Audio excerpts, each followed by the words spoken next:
Hello and welcome to our study of the later prophets. We're in Daniel right now. We're in chapter 2, so let's jump right in. In the second year of the reign of Nebuchadnezzar, Nebuchadnezzar dreamed dreams, and his spirit was troubled, and his sleep went from him. Then the king commanded that the magicians, or magi, as the word means, the enchanters, the sorcerers, and the Chaldeans be called to tell the king his dream. So they came in and stood before the king. The king said to them, I have dreamed a dream, and my spirit is troubled to know the dream. Chaldeans spoke to the king in the Syrian language, O king, live forever, tell your servants the dream, and we will show the interpretation. Pretty straightforward stuff. The king answered the Chaldeans and said, This thing has gone from me. If you don't make known the dream and its interpretation, you will be cut into pieces, and your house is made a dunghill. But if you show the dream and its interpretations, you will receive from me gifts, rewards, and great honor. Therefore, show me the dream and the interpretation. Okay, what? He's saying, I'm not going to tell you what I dreamed. You tell me what I dreamed, and then tell me what it means. So, could you imagine being one of these guys like, how are we supposed to do that? They answered a second time, said, Let the king tell his servants the dream, and we'll show the interpretation. King answered, I know of a certainty you're trying to gain time because you see the thing is gone from me. But if you don't make known to me the dream, there is but one law for you. You've prepared to tell me lying and corrupt words to speak before me until the situation changes. Therefore, tell me the dream, and I will know you can show me an interpretation. This is actually fairly logical from the king, though a really tall order. He's saying, look, I know you're going to lie to me till you get time and till we all feel better about this. You want to deceive me, so instead of letting you deceive me to tell me what you think I want to hear, just tell me the dream and I'll know you have the power to interpret it, so I'll believe the interpretation. It's really smart. If they're really magical, if they really have something going on, miraculous, then they should be able to do both. The Chaldeans answered. The king said, There is not a man on earth who could show the king the matter, because no king, lord, or ruler has ever asked such a thing of any magician, enchanter, or Chaldean. It is a rare thing that the king requires, and there is no other who can show it before the king except the gods, whose dwelling is not with flesh. Look, this rests on a level far beyond our abilities, and you know it, king. Because of this, the king was angry and furious and commanded that all wise men of Babylon be destroyed. So the decree went out, and the wise men were to be slain. They sought Daniel and his companions to be slain. Remember, we introduced Daniel, Shadrach, Meshach, and Abednego, and they had been elevated into this caste of wise men, these magi who were, blessed by God. So the king's mad. He's ready to destroy everyone because they don't really have the power. And as a fair course of action, they don't. How would you know what someone else dreamed except for, if they told you? We need a miracle. And so this is where our boys come into the story to show that God really has the power. Then Daniel returned answer with counsel and prudence to Arioch, the captain of the king's guard. Remember that word captain is Rab. So he's the captain of the guard, and had gone out to kill the wise men of Babylon, the Magi, the Magus, as it is. They're the ones that are going to die. He answered Arioch, the king's captain, Why is the decree so urgent from the king? And Arioch made the thing known to Daniel. Daniel went in and desired of the king that he would appoint him a time, and he would show the king the interpretation. So this is a bold move. But Daniel has no choice, right? Daniel's going to die. He's going to be killed by the king if he can't show the interpretation. So Daniel says, give me some time, and I'll tell you what you need to know. And he is buying time. And what's the worst that could happen? He's going to die anyway. But what Daniel does differently than the other guys is what makes the difference. Then Daniel went to his house and made the thing known to Hananiah, Mishael, and Azariah, or Shadrach, Meshach, and Abednego, as we know, his companions, that they would desire the mercies of God of heaven concerning this secret, that Daniel and his companions would not perish with the rest of the wise men of Babylon. Then the secret was revealed to Daniel in the vision of the night. Then Daniel blessed the God of heaven. So Daniel gets his buddies together and said, look, we really need to seek God on this because only he can make this known. He's got to save our life. And it happens. They seek after God, and God reveals to Daniel, and we already know from the last chapter that he can interpret dreams, but that is through God's power, because he seeks God out, not his own. Daniel answered, oh, by the way, you should praise God whenever he does something great in your life.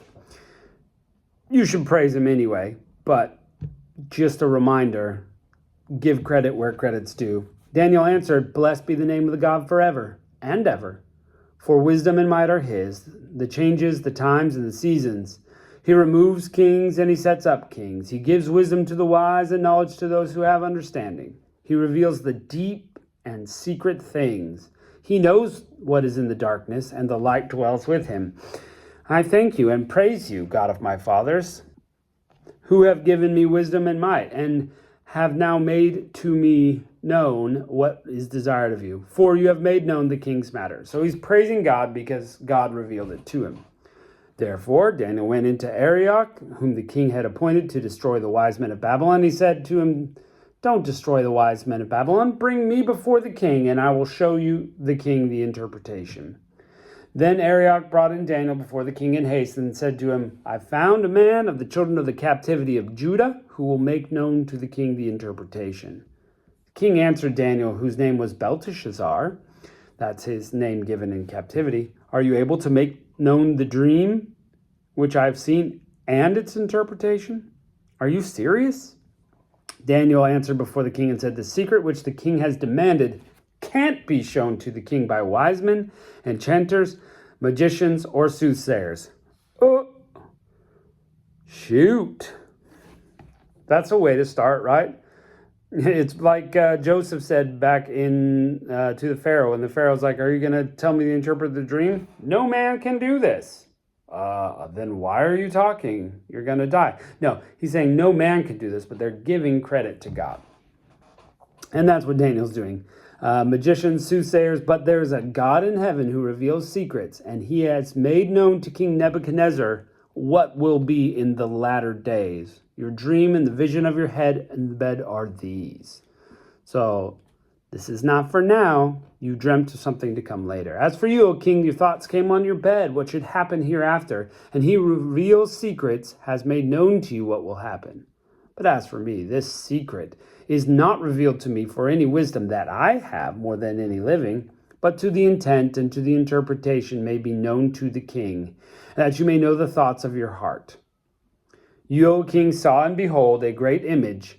This image, which was mighty and whose brilliance was excellent, stood before you, and its appearance was terrifying. And as for this image, its head was of fine gold. So it's like this giant statue that's got a golden head.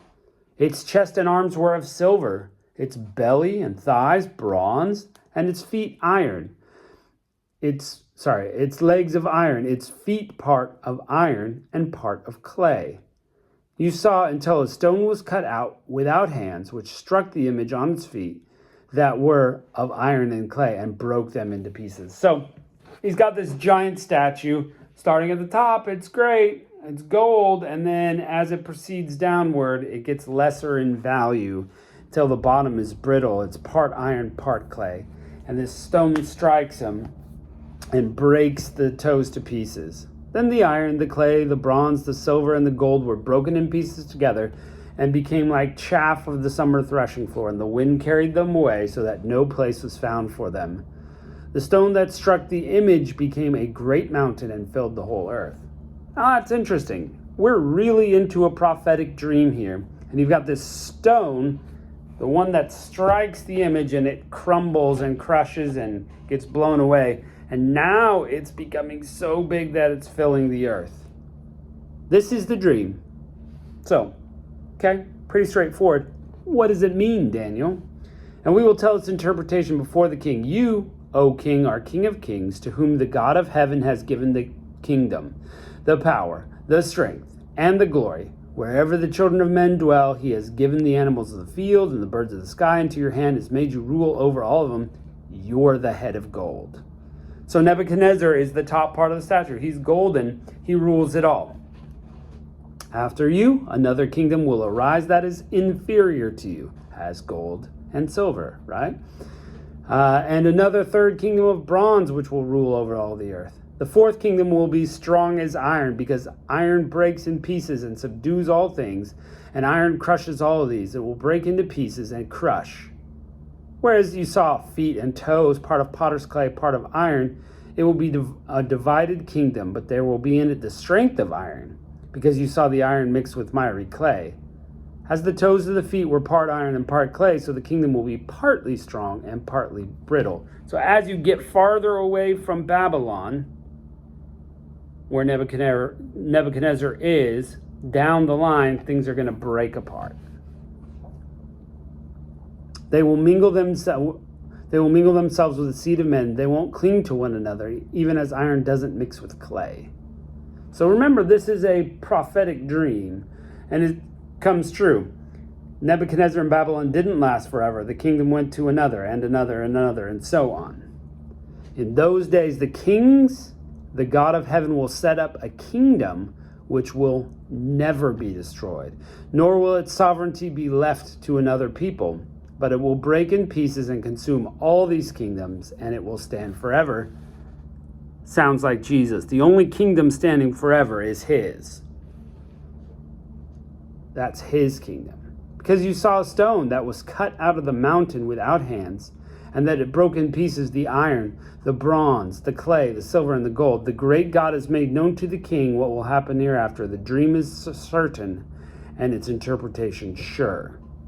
The only kingdom that will last forever is Jesus Christ's kingdom. I mean,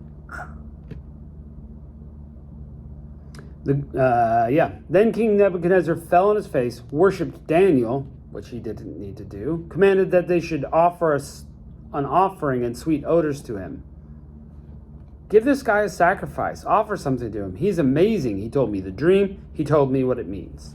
And I know I can believe him because he told me the dream. The king answered to Daniel and said, Of a truth, your God is the God of gods, the King of kings, the Lord of lords. And the Lord of kings. Your God is the God of gods and the Lord of kings, and a revealer of secrets, since you've been able to reveal the secret. So Nebuchadnezzar respects God now, because Daniel was there to tell him the interpretation.